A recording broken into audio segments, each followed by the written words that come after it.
Svätý rok milosrdenstva je spojený s liturgickým cyklom C, kedy počúvame evanílium podľa Lukáša. Práve on je nazývaný evanílistom milosrdenstva. Milosrdenstvo, tak ako ho predstavuje Ježiš Kristus, tak ako ho predstavuje Lukáš, to je jeden veľký škandál. Zvlášť pre tých, ktorí si namýšľajú, že už to s Bohom majú všetko vybavené.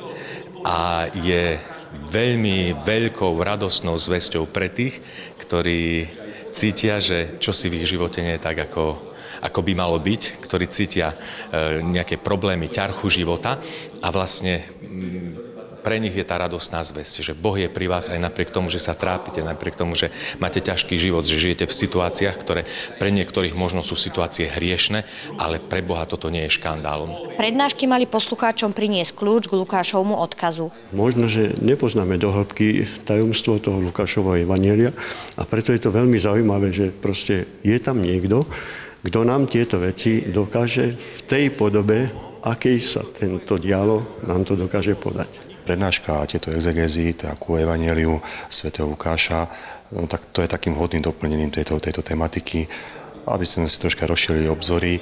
To, čo on mal v kázne, že naozaj, aby to otvorené nebo bolo, aj to Božie kráľovstvo medzi nami. Rastislav Dvorový žije v Izraeli už viac ako 5 rokov. Okrem toho, že sprevádza pútnikov, prednáša v kňažskom seminári. Tam tým, že kresťanov je veľmi málo, tak sú takí súdržnejší, by som povedal. A zvlášť sa to prejavuje aj v takých týchto ekumenických vzťahoch.